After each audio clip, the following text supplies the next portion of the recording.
بسم الله الرحمن الرحيم. يا أيها المزمل قم الليل إلا قليلا نصفه أو انقص منه قليلا أو زد عليه ورتل القرآن ترتيلا إنا سنلقي عليك قولا ثقيلا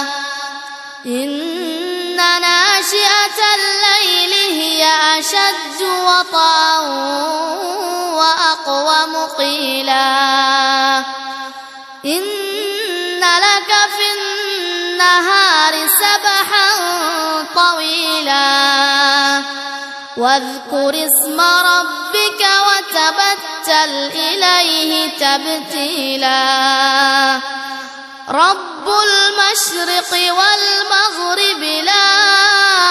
إله إلا هو فاتخذه وكيلا واصبر على ما يقولون واهجرهم هجرا جميلا وذرني والمكذبين أولي النعمة ومهلهم قليلا إن لدينا أنكالا وجحيما وطعاما ذا غصة وعذابا أليما يوم ترجف الأرض والجبال وكانت الجبال كثيبا مهيلا إنا أرسلنا إليكم رسولا شاهدا عليكم كما أرسلنا إلى فرعون رسولا فعصى فرعون الرسول فأخذناه أخذا وبيلا فكيف تتقون إن كفرتم يوما يجعل الولدان شيبا السماء منفطر به كان وعده مفعولا إن هذه تذكرة فمن شاء اتخذ إلى ربه سبيلا إن ربك يعلم أنك تقوم أدنى من ثلثي الليل ونصفه وثلثه وطائفة من الذين معك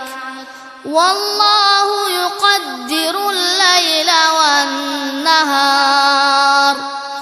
علم أن لن تحصوه فتاب عليكم فاقرؤوا ما تيسر من القرآن علم أن سيكون منكم مرضى وآخرون يضربون في الأرض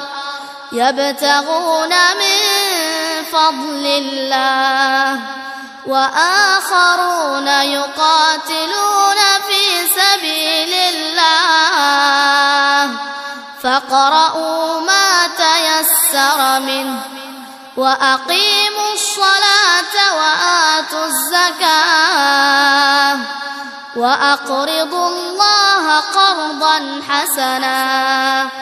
وما تقدموا لأنفسكم من خير تجدوه عند الله هو خيرا وأعظم أجرا واستغفروا الله إن الله غفور رحيم.